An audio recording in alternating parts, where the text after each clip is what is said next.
You and CCB, you were one of the first adopters of this, Yes. and you are also one of the heaviest users of it by ticket count so far. The techs have noticed a huge increase in time or decrease in time, I should say, and not having to search a bunch of different websites to be able to give a good analysis of what's going on in the environment. Of course, once we see that there's something that's potential, we're going to deep dive into it further, but this gives us a good synopsis.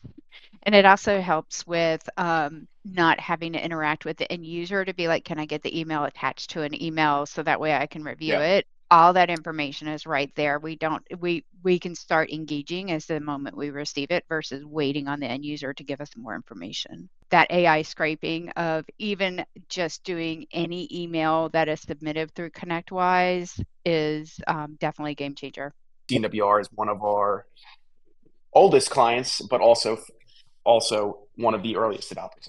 In terms of using the pod and triaging the tickets through that, the header breakdown that it provides makes it much less challenging for the lower tiered techs to engage on those sorts of issues. We don't have to utilize the PowerShell scripts constantly.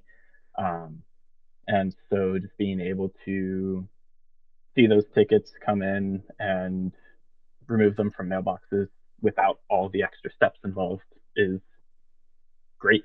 For our clients, as we've rolled it out, we've provided, I believe it's actually the rollout email that you guys have templated. We just obviously added our logo and stuff to it.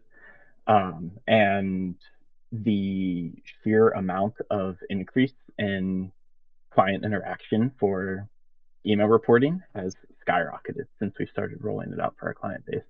So just that visibility, having the button instead of them having to go menus deep to report it to Microsoft, like it's just there and ready for them to go. Or in the regard of triaging those issues, it saved us a bunch of time. Now there's a lot more reports, so I don't know how much time it's actually saved, but that's a good thing.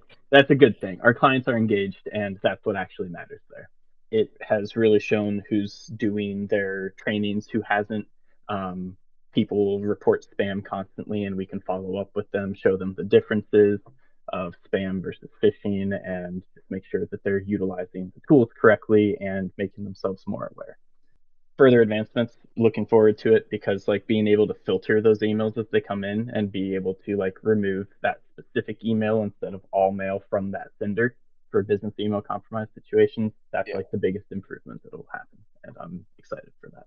Hey, Joel. Awesome. Thanks for joining us. You are one of the first adopters of this. Your feedback's really helped us build this as well. I can't say enough good about this thing after rolling over from what we had before Phin.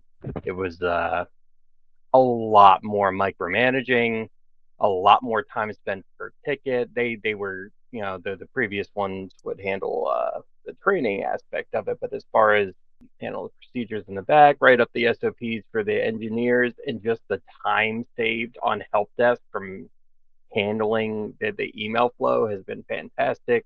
Seriously does cut the vetting time down. We were checking links, pulling attachments and checking them in a sandbox, going through headers, and then we actually just had an incident the other day where somebody was actually targeting multiple of our clients at once, and we were able to put that to use. Where I do like vetting them myself. I don't want I don't trust an AI. Everybody's had stuff stuck in a spam filter that didn't belong there. But once you've identified something is okay, this is dangerous, and they're emailing everybody, being able to kill that, because I mean, you can send out an email blast, you can have call over to a company and have them run around the desk and go, don't open that email from so and so.